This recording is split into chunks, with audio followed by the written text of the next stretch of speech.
the reason why I had asked Alicia to share her portfolio today is because she created this essentially as part of BIOJourney. It was something that Denise and I asked her to do, and literally for a matter of perspective, she came at this through the lens of, I've never had a portfolio, right?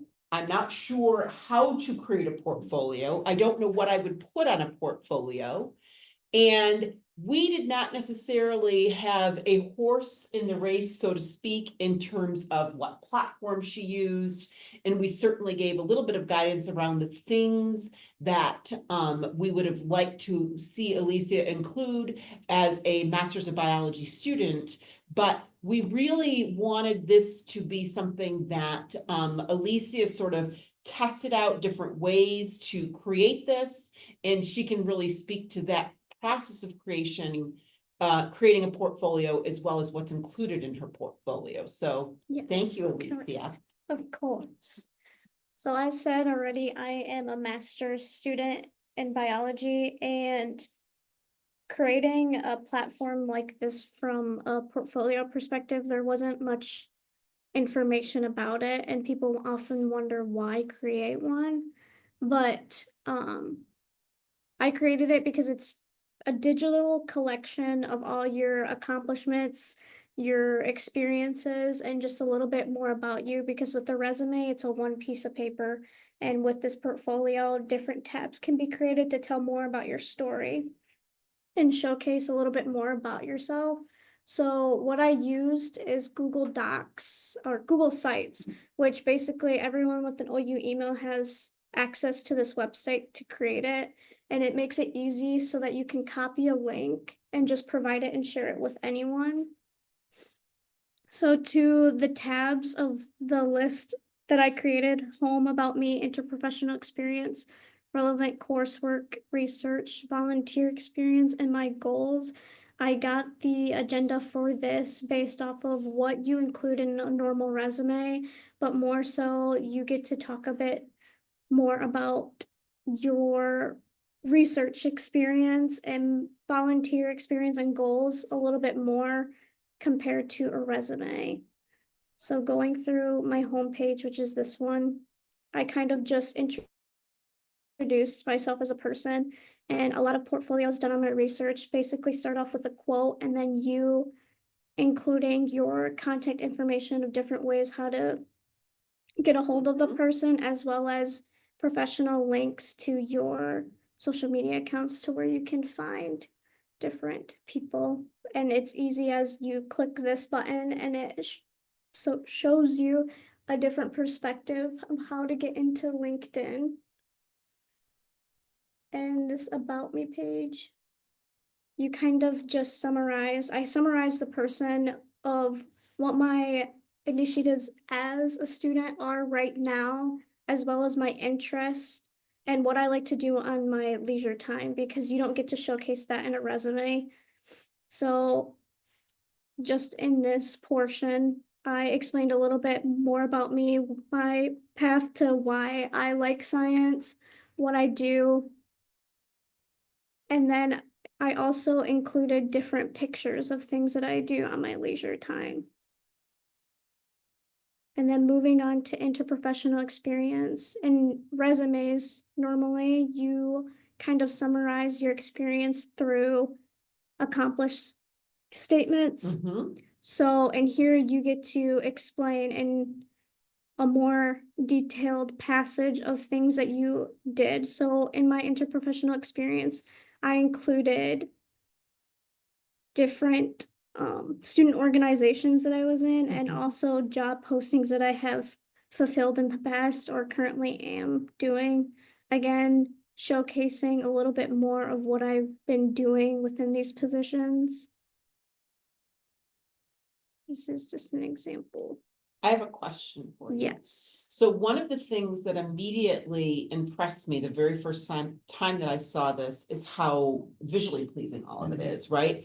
And tell us more about adding things like logos and different graphic images and things like that. And as a student that isn't a graphic design student. What was that experience like of being able to add those things? Was it pretty easy to do? How did you get that to show up as beautiful as it did and so forth? So for infographics regarding things at Oakland, it's easy as just a Google search to get them. And then the pictures that you include, a lot of the times people just in general of the events that you are a part of, people take pictures, and it's good just to keep those as keepsakes. And I feel like a lot of students do that Mm-hmm. just to display everything visually. And I guess another question that I have is like, I love how you've got like some visual differentiation between each of the different sections. Is it pretty easy to, in essence, for lack of a better word, I'm going to say like program the site to be able to do that and incorporate, for example, I like the graphic that you have next to the BIOJourney ambassador. Were these just images that you found online, and how easy was it to rotate to different colors to differentiate sections and so forth? Yeah, so with Google Sites, the nice thing about it is that it provides you a student template, but it's very customizable. So picking your color patterns or backgrounds or images are very customizable depending on what you personally like and what you deem can showcase who you are as a person. So the template's given, but it's very customizable to anyone. And it wasn't hard for you No. to figure out how to navigate it, is essentially what I'm getting at. Yes. Good, that's excellent. Glad to know that. And then another thing I included was relevant coursework, because you can include this on a resume, but for science students, you kind of want to showcase your knowledge a little bit more, and this gives you a way to do it. So through this relevant coursework, I kind of listed all of the coursework that I deemed was important to employers or just anyone I send this link to. And I gave little passages of big takeaway key points that I've taken from each course that I deemed was relevant. Mm-hmm. And it has mostly all of my higher level science courses rather than just introductory courses as well.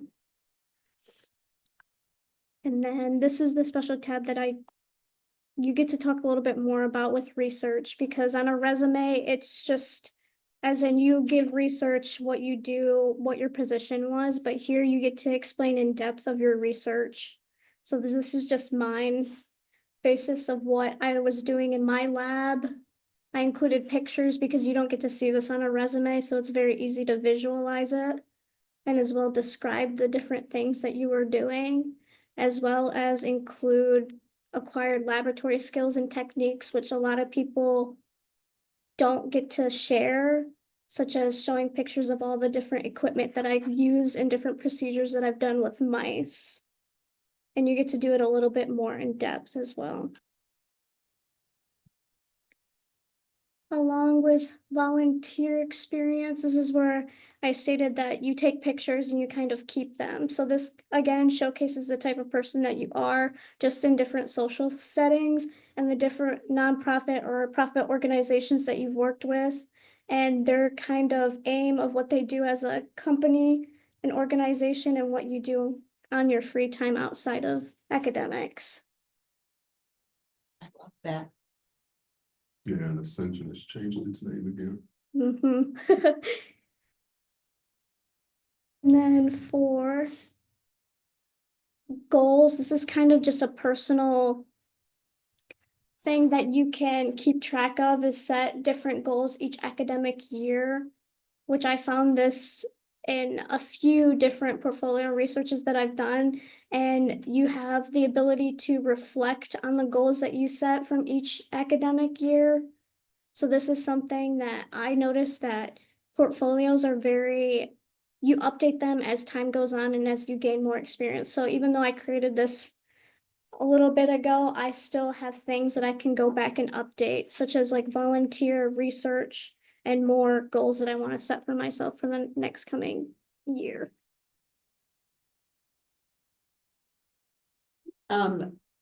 This is so well done.